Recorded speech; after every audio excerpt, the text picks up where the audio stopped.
Hi guys, I hope everyone is doing well. Today I'm coming up with 20th set of vocabulary. Kindly watch the video until the end because I have given some examples for it. Let's start with the first one, tarnish. Tarnish. It's a verb. We can use this word in two different meanings. First one is உலோகம் முதலிய வகையில் அதனுடைய நிறம் மங்குதல் பளபளப்பு குன்றுதல் அந்த மீனிங்ல நம்ம வந்து tarnish அப்படிங்கிற வேர்டை யூஸ் பண்ணலாம்.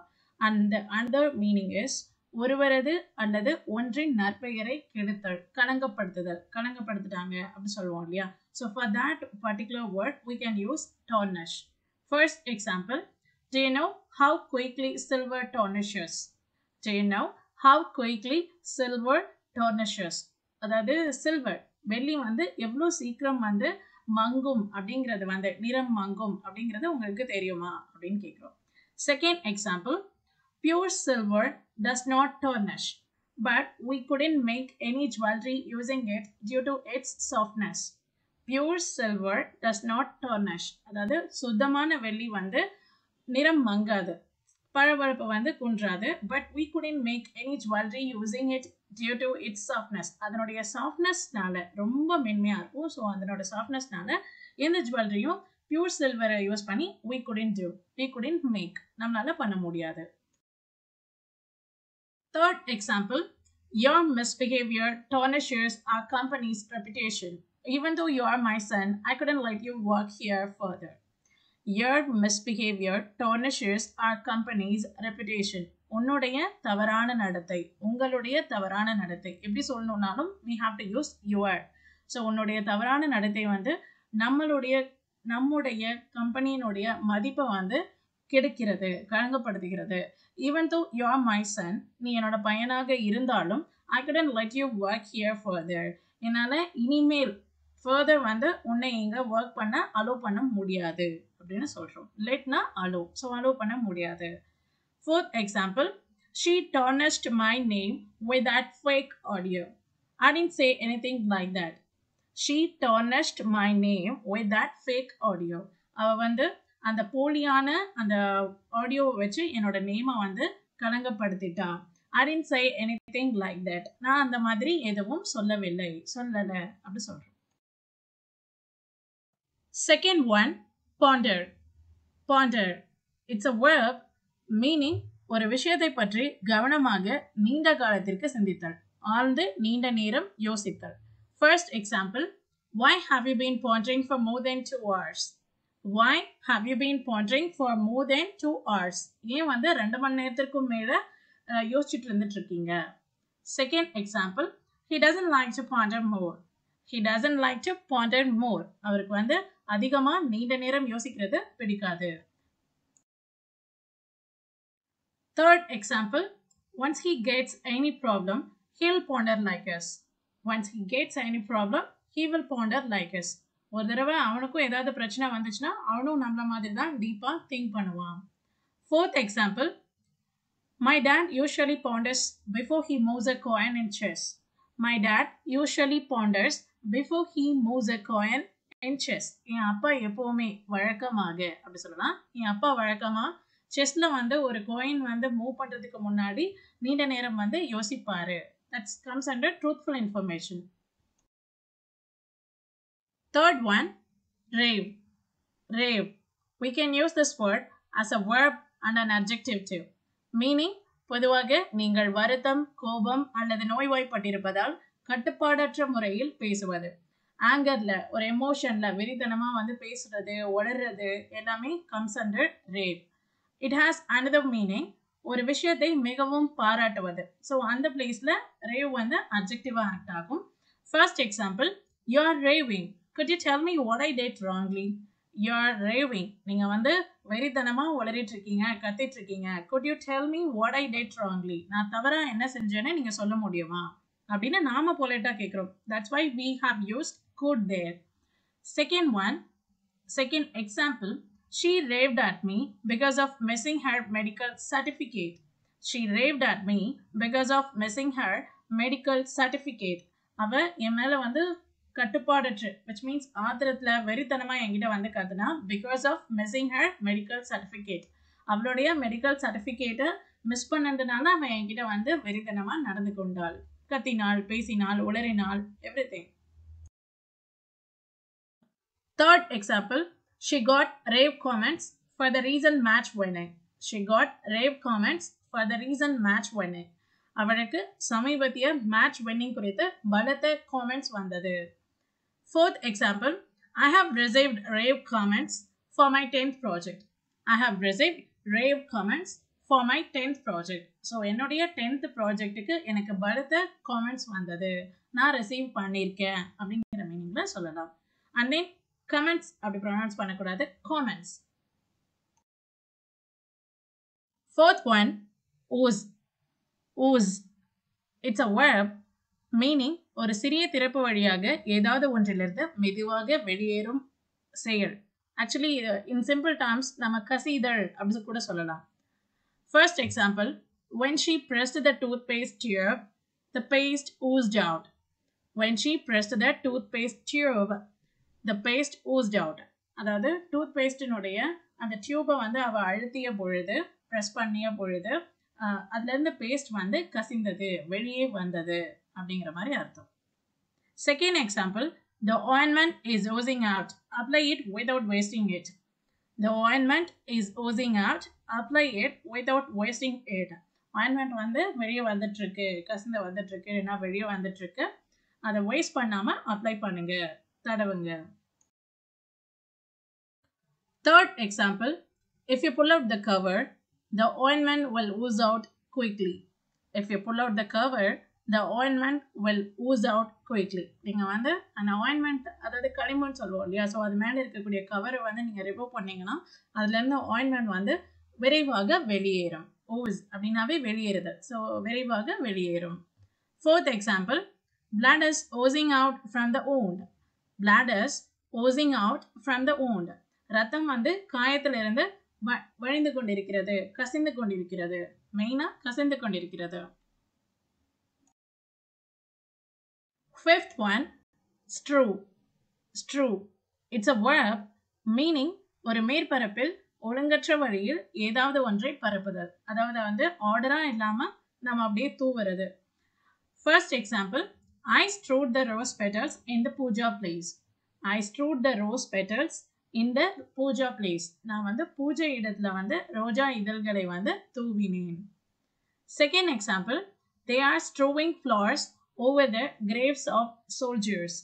They are strewing flowers over the graves of soldiers. அவங்க ராணுவ வீரர்களின் கல்லறைகளுக்கு மேல் மலர்களை தூவிக் கொண்டிருக்கிறார்கள். Third example, plastic water bottles, used paper cups, and snack covers were strewn across the lawn in the park. Plastic water bottles, used paper cups, and snack covers were strewn across the lawn in the park. பார்க்ல, அதாவது பூங்காவில் உள்ள புல்வெளியில் plastic water bottles and then used paper cups, use பண்ண அந்த tea coffee குடிக்கக்கூடிய அந்த paper cups and then snack covers, இதெல்லாம் வந்து சிதறி கிடந்தது. ஸ்ட்ரூ அப்படின்னாவே வந்து பரப்பி விடுதல், அங்கங்கே தூவி விடுறது, ரேண்டமாக அப்படியே தூவி வீசிருக்கிறது, அதையும் வந்து நம்ம ஸ்ட்ரூன்னு சொல்லுவோம். இங்கே வந்து ஸ்ட்ரூன் தேர்ட் ஃபார்ம் வேர்போட பாஸ்ட் பார்ட்டிசிபிள் ஃபார்ம் யூஸ் பண்ணியிருக்கோம். So strewn across the lawn in the park அப்படின்னா பூங்காவில் உள்ள புல்வெளியில் plastic water bottles, used paper cup, snack கவர்னா பரப்பி கிடந்தது அப்படின்னு அர்த்தம். Fourth example, the stadium was strewn with litter. The stadium was strewn with litter. லிட்டர்னாலும் குப்பைகள் தான். ஸ்டேடியம் வந்து குப்பைகளால் சிதறி கிடந்தது, குப்பைகளால் நிரப்பப்பட்டு இருந்தது, எப்படி வேணாலும் சொல்லலாம். Sixth one, muzzle. Muzzle. We can use this word in two different ways. Like we can use this word as a noun and a verb too. Meaning, ஒரு விலங்கின் வாய் மற்றும் மூக்கு, எஸ்பெஷலி ஒரு நாய் அல்லது குதிரையின் வாய் அல்லது மூக்கை வந்து, வாய் அண்ட் மூக்கு ரெண்டையும் சேர்த்து நம்ம வந்து மசில் அப்படின்னு நம்ம சொல்வோம். Another meaning, ஒரு விலங்கின் வாய் மற்றும் மூக்கின் மேல் ஒரு மூடுதலை போடுவது, எஸ்பெஷலி ஒரு நாய் அல்லது குதிரை. நாய்க்கோ இல்லைன்னா குதிரைக்கோ அது கடிச்சிடாமல் இருக்க, மற்றவங்களை வந்து பைட் பண்ணாமல் இருக்கிறதுக்கு அது ஒரு கவர் பண்ணுவாங்க. ஸோ அந்த கவர் பண்ணுறதுக்கான அந்த ஆப்ஜெக்ட் பேர் வந்து muscle. And then third meaning, ஒருவர் தனது எண்ணங்களை பேசுவதிலிருந்தோ அல்லது வெளிப்படுத்துவதிலிருந்தோ அதை தடுத்தல். ஒருத்தவங்களை பேச விடாம நம்ம ஸ்டாப் பண்றது. ஸோ அந்த ஆக்ஷனுக்கு பேரு muscle. And then fourth meaning, துப்பாக்கி குழலின் முனை. இந்த இடத்துல மசில்ங்கிற வேர்ட் வந்து நவுனா தான் ஆக்ட் ஆகும். நம்ம கன்னோட அந்த ஏஜ் பாயிண்ட், அந்த புல்லட்ஸ் வந்து வெளியேற அந்த பர்டிகுலர் பாயிண்ட்டை வந்து மசில் அப்படின்னு நாம சொல்றோம். First example, my dog is brown with a black muzzle. My dog is brown with a black muzzle அப்படின்னா என்னன்னா, என்னோட டாக் வந்து ப்ரௌன் கலரா இருக்கும். with a black muzzleனா அதனோட வாய் மற்றும் மூக்கு வந்து எப்படி இருக்கும்னா black கலர்ல இருக்கும் அப்படின்னு சொல்றோம். ஸோ அப்போ மசில் அப்படிங்கிறது இந்த இடத்துல நவுனா ஆக்ட் ஆகுது. என்ன மீனிங் கன்வே பண்ணுதுன்னா, அதனோட மூக்கு வாய் இது ரெண்டையும் சேர்த்து நம்ம மசில் அப்படின்னு நம்ம சொல்றோம். Second example, I have to buy a muzzle for my dog to prevent it from biting others. I have to buy a muzzle அப்படின்னா நான் ஒரு மசில் வாங்கணும் அப்படின்னு அர்த்தம். இந்த இடத்துல மசில்ங்கிறது அதனோட நோஸ் அண்ட் மவுத்தை வந்து கவர் பண்ணக்கூடிய அந்த ஆப்ஜெக்டை தான் நம்ம சொல்றோம். So I have to buy a muzzle for my dog to prevent it from biting அதர்ஸ்னா அது மற்றவர்களை கடிப்பதிலிருந்து அதை தடுக்கிறதுக்கு நான் ஒரு மசில் வந்து என்னோட டாகுக்கு வாங்கணும். Third example, I muzzled my dog after it scared my son.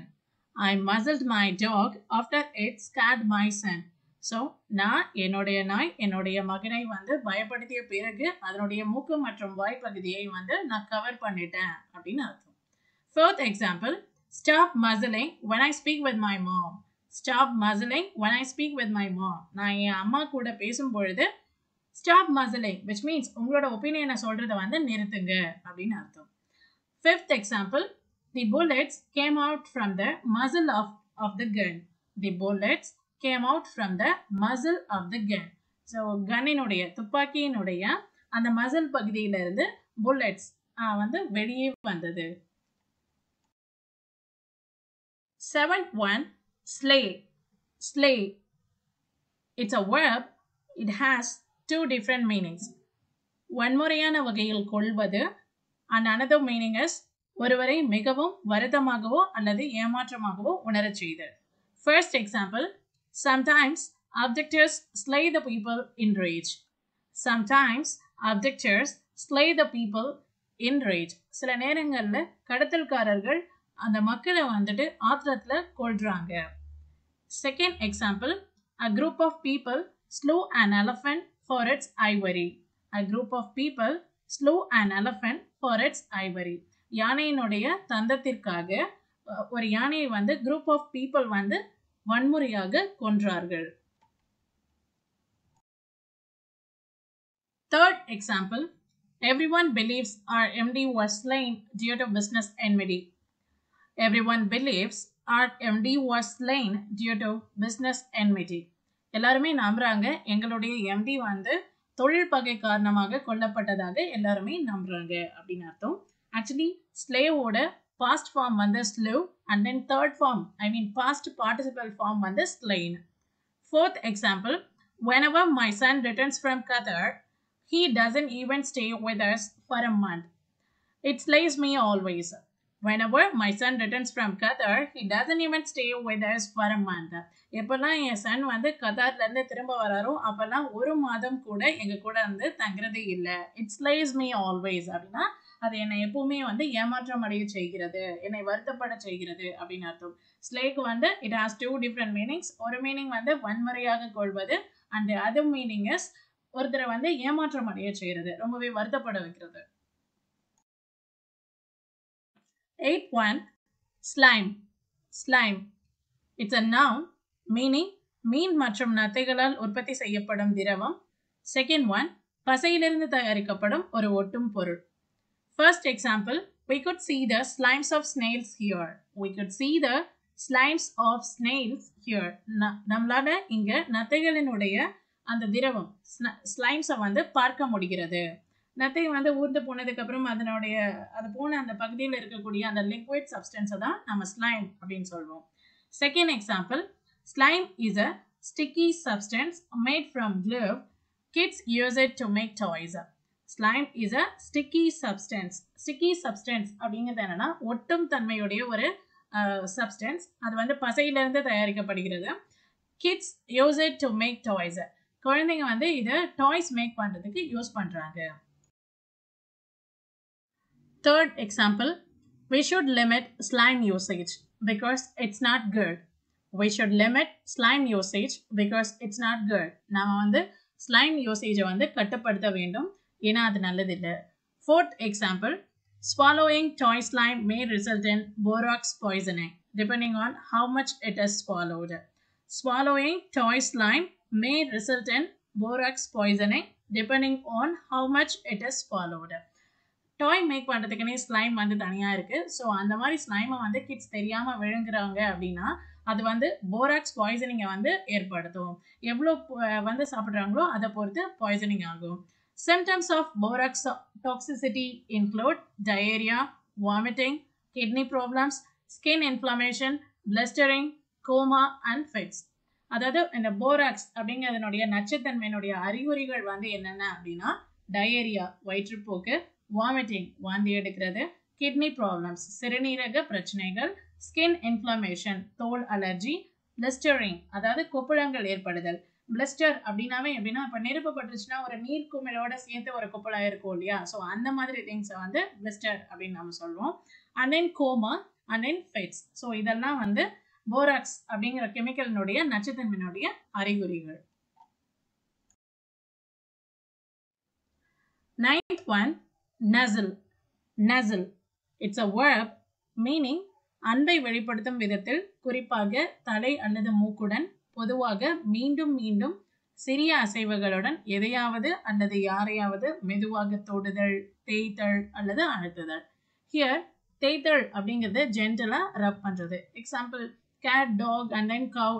இவங்கெல்லாம் வந்து நம்ம மேலே அஃபெக்ஷனேட்டாக இருந்தாங்கன்னா நம்மளை வந்து உரசுவாங்க, and then இடிப்பாங்க, முட்டுவாங்க. ஸோ அந்த மாதிரி ஆக்ஷன்ஸை we have to call as nuzzle. First example, my cat always nuzzles my face and hand to seek my attention. My cat always nuzzles my face and hand to seek my attention. என்னோட gate எப்பொழுதும் என்னோட அட்டென்ஷனை பெறுவதற்கு என்னோட face மற்றும் handle வந்து நசல் பண்ணும், which means வந்து முட்டும், உரசும், தேய்க்கும் அப்படின்னு அர்த்தம். Second example, my dog nuzzles on my foot and rolls over when I open the gate of my home. My dog nuzzles on my foot and rolls over when I open the gate of my home. என்னுடைய talk என்னுடைய வீட்டினுடைய கேட்டை நான் open பண்ணும்பொழுது என்னோட பாதத்தில் வந்து முட்டும், இடிக்கும், அண்ட் தென் ரோல்ஸ் ஓவர் அப்படின்னா உருளும் அப்படின்னு அர்த்தம். Third example, has your dog nuzzled ever? Has your dog nuzzled ever? எப்போவாவது உங்களோட டாக் வந்து நசல் பண்ணியிருக்கா, which means உங்களை உரசிருக்கா, தேய்ச்சிருக்கா, இடிச்சிருக்கா, அந்த மாதிரி அர்த்தம். Fourth example, why does your cat nuzzle your neighbor? Why does your cat nuzzle your neighbor? உங்கள் gate ஏன் உங்களுடைய நெய்பரை வந்து நசல் பண்ணுது, அதாவது இந்த அளவுக்கு வந்து போய் முட்டுது, இடிக்குது, அந்த மாதிரி கேட்குறோம். Because my cat is friendly with everyone. If you speak with him gently, he will surely nuzzle you too. My cat is friendly with everyone. என்னோட கேட் வந்து எல்லாருக்கூடையுமே அன்பாக இருக்கிறது. If you speak with him gently, நீங்கள் அவங்கக்கிட்ட வந்து அவர்கிட்ட actually animals வந்து male and female அதை பேஸ் பண்ணி நம்ம he and then she அப்படின்னு நம்ம அவங்கள கால் பண்ணலாம். It's grammatically correct. as like here, if you speak with him gently, நீங்கள் கேட் கிட்ட அந்த கேட் கிட்ட வந்து ஜென்டலாக நீங்கள் பேசுனீங்க அப்படின்னா he will surely nuzzle you too அப்படின்னா உங்களையும் அதை வந்து நசல் பண்ணும் அப்படின்னு அர்த்தம். 10th one, portable. Portable. It's an adjective meaning குடிப்பதற்கு சுத்தமான மற்றும் பாதுகாப்பான. First example, currently certain river water is not potable for direct consumption. Currently certain river water is not potable for direct consumption. தற்சமயம், currently means தற்சமயம், தற்பொழுது. இப்போலாம் சில river water வந்துட்டு டைரக்டாக அப்படியே கன்சியூம் பண்ணுறதுக்கு பாதுகாப்பாகவோ இல்லை சுத்தமாகவோ இல்லை, which means குடிப்பதற்கு சுத்தமாக இல்லை அப்படின்னு அர்த்தம். Second example, is this water potable? Is this water potable? இந்த வாட்டர் வந்து குடிப்பதற்கு சுத்தமான பாதுகாப்பான ஒன்றா அப்படின்னு அர்த்தம். Third example, how do you define whether this water is potable or not? How do you define whether this water is potable or not? இந்த water குடிப்பதற்கு பாதுகாப்பான ஒன்றா இல்லையாங்கிறத நீங்க எப்படி டிஃபைன் பண்ணுவீங்க, எப்படி வரையறுப்பீங்க அப்படின்னு கேட்குறோம். Fourth example, do you think this cool drink is potable? Certainly not. Do you think this cool drink is potable? இந்த கூல் ட்ரிங்க் வந்து குடிப்பதற்கு பாதுகாப்பானது அப்படின்னு நீங்க நினைக்கிறீங்களா? Certainly not. நிச்சயமாக இல்லை. That's it, guys. With this, we shall wind up. I hope you all will get satisfied with this video. If you like this video, kindly give a thumbs up and subscribe to my channel for more videos. As usual, I wish to say one thing, that every day try to brush up your vocabulary, try to learn new vocabulary. That's all. Thank you all.